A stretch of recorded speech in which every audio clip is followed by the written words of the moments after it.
Hello, welcome to the Minds Unlimited Media channel. My name is Dr. J. Duncan. And this is Just Z. And welcome to another episode of the Minds Unlimited podcast recap.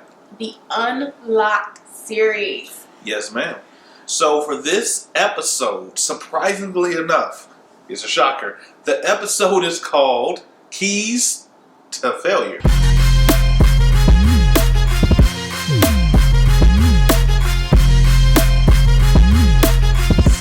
To help you understand this whole concept, you know what? Let's talk about failure. How about that? I knew she was coming. Let's talk about failure. We're going to get real comfortable with the word failure, the thought of failure, what failure really is in our mind. Because in order to overcome it, we got to know what we're dealing with and what we're looking at. Mm-hmm. Yeah? All right. So since Just Z is very ready to get into letting you know what failure is and actually how to defeat it, go ahead and break them down with some keys real quick to failure. Okay. So I am, I guess, instead of Queen of Definitions this season, I'm the key collector. I don't know. I'm going to figure out something. If y'all figure out a good name for what I do this season, put it down below. All right. So the first key to the door of failure is to give in. Mm-hmm. Yeah, if you want to continue traveling through that door of failure, then you just get right on in. Please don't. Don't. That is the first thing that we are not going to do. If you don't want to fail, then you don't give in. Don't do it. That feeling is not permanent. That feeling is fleeting. It only exists as long as you allow it to. So don't give in to that defeated or that incomplete or that standstill feeling. Absolutely. Now, I'm going to tell you why a lot of you probably give in to defeat. You see, what we find common is that people look at defeat as an end-all be-all, or they look at defeat as a definition to say that they are a failure. Right? So if you say, okay, the keys to failure is to look at yourself as something that is not defeated, that means that you have not ultimately failed until the end of your journey. I'll break it down for you. If you take a wrong turn on your way from home to school, and you just stop and say, oh, I took the wrong turn, I can't go anywhere else, that's the end of that journey because you stopped. However, you gave in. However, if you took the wrong turn and said, dang it, now I'm going to be late, but then you take a detour or you take a couple of shortcuts that you know to get to your destination, it was just one wrong turn. Yes. So, what are you giving into now, right? Are you giving into the concept that the defeat or failure is the end-all be-all, or are you giving into the fact that it was a cost that you paid, which reference back to another episode? Oh, yeah. Ooh, because that now I'm thinking about like when you are going along in your journey, if you have nothing but wins along the way, that first failure might sting a little bit. Ooh. And the best way to start a continual pattern of that failure is to just give in to that feeling. Well, I'm not good enough. Well, can't do it. Well, wasn't meant for me.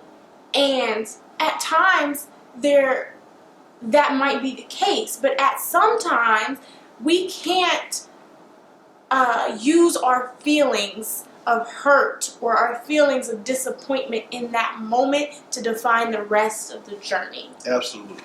I think that as we move on with the rest of the keys, you'll get some nuances to this key to allow you to like maneuver it a little differently. So let's move on to key number 2. Okay, key number 2 is to do it again. Do it again. But when we say do it again, a lot of people are probably thinking like, wait, so we failed once and you just want us to get up and go right back and fail again. That is not what we're saying. What we're saying is we want you to choose how you do it again. And that comes from not giving in, right? Indeed. So, once again, one of the concepts that we covered on the podcast, so you should listen to the podcast to get the full journey of this. Some of this will make more sense of how we're playing with these words. But to do it again does not equal just repeat what you did the first time. Correct. To do it again means to face it again. Correct. So if you, let's say you took a test and you failed the test, to just repeat would be do not study more. Or don't less. study less. Don't get more sleep. Don't get less sleep. In fact, don't even change your answers. Don't ask no questions. Repeat the same cycle and hope for a new outcome. You know that that's crazy, right? That's literally the definition of it. However, if you were to address it again or do it again, you've learned from the first time, which I believe is going to be hinted to at another key. But you've learned, hopefully, something. You at least knew that, oh, dang it, I got the date wrong. Something has adjusted, right? Yeah. And hopefully by doing it again, you see new opportunities, right? Yeah. And I think it's more natural than we think to, when we do something again, at all times we're taking in things from around us. We're taking in signs. We're taking in stimuli. We're taking in danger. Our body naturally knows. So if you go down the same path, and I think I used this example in the podcast, but imagine like walking down a path that's filled with glass and sharp rocks. Ooh. And you walk that path and you make it halfway and you're like, oh, I'm hurt, right? This hurts. I failed. I didn't make it to the end. And somebody tells you, do it again. What do you do? Your body is naturally going to, when you start over, start walking and say, oh, I remember that sharp piece. Let me move over to the left. I remember this rock. Let me jump a little higher, right? Because we don't naturally want to go through the same pain, the same hurt, get that same outcome again. Absolutely. But we want to do it again to get further. How many of you, and you don't have to raise your hands because I can't see you, but how many of you, when you grew up and played the game, called out redo, right? Or timeout, let's do it again. Why? Because we got the concept. Can I start over again because now I know more? Can I start over again because perspective has now changed? Because I didn't give in to that lost feeling. So that is our main objective of number one, not giving in and doing it again. Now let's move on to this third key, which I believe will help you put it all together. Just Z? All right, so the third key to failure is to read into it. Okay. Can I take this one? Yes. Listen, when failure comes, failure, meaning that you have deemed the loss or you got an outcome that you did not want or anticipate. When it comes, it says that A, you did not meet the standard or the bar. You have a choice. You either can take it at word value, which is similar to giving in at the beginning and not doing it again or whatnot, or you can say, all right, why did I fail? Tell me what made this a failure. The more you understand why it was a failure, the more you have choice to do it again differently. Yes. Yes. So a lot of people say don't read too much into it, right? But at this point, it's something that you have to do in order to fully understand what this quote-unquote failure or a fail means to you. What does it mean to you inside? What does it mean to you in this certain relationship or this certain situation? What does it mean to you for the future, right? So what does it mean to you on your journey, within your purpose? Like, sometimes we fail at something that we were never even trying to succeed at. You know what I mean? And if we let that define us, then it's like, well, what happens to all the other good stuff, right? Another part of that is like when you listen to yourself, or when you listen to what this failure is trying to teach you, then it becomes something where you can better yourself through yourself. Indeed. So I think that it is time to really talk about the door. Oh, yeah. You got the keys, you got you, but nothing happens unless you're ready to go through the door. Ooh, through. Ooh, I was just thinking about it. So let's make this work, shall we? Okay. So I want to go from my perspective. I know that you got a perspective to give them. And here's the dealio. You got these 3 keys. So let's say there's a 3-lock system. You have failure is an inevitable part of life. It is the door. You have to go through it. How you get through that door is your choice. You either kick it down, use the keys, or you stuck, right? Yes. So key number 1 was basically don't get stuck. So in other words, choose to go through the door for me. Yes. Number 2, it was like, okay, now I went to the door, dang it, it's locked. Keep trying to unlock it. Try to find a combination to it for your life. Believe me, it's easier.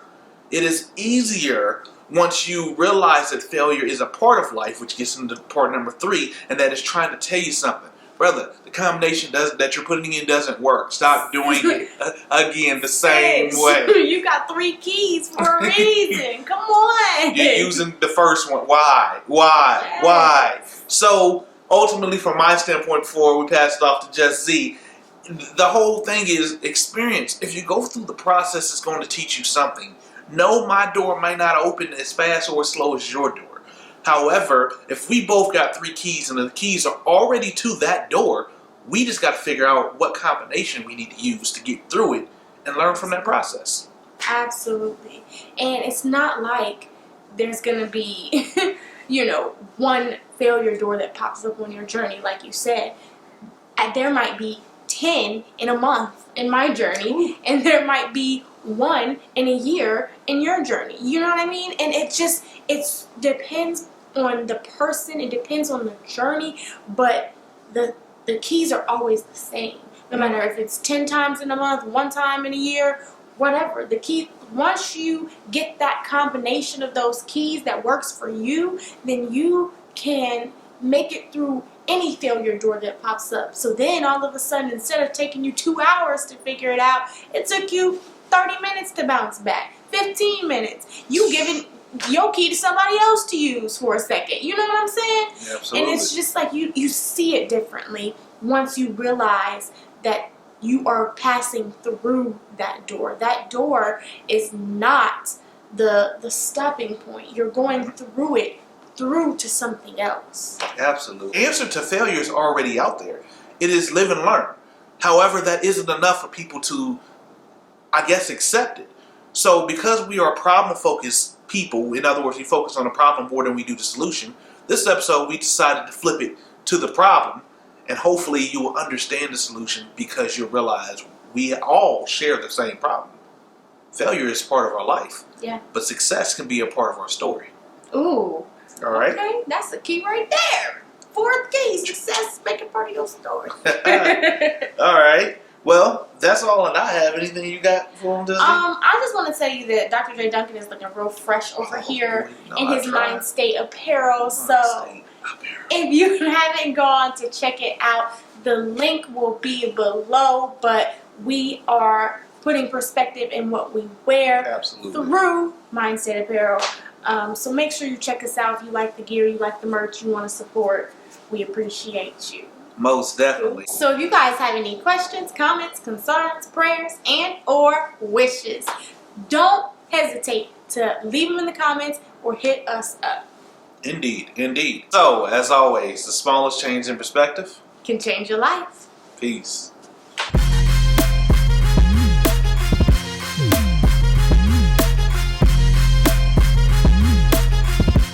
So, as always, the smallest change in perspective, what you wear.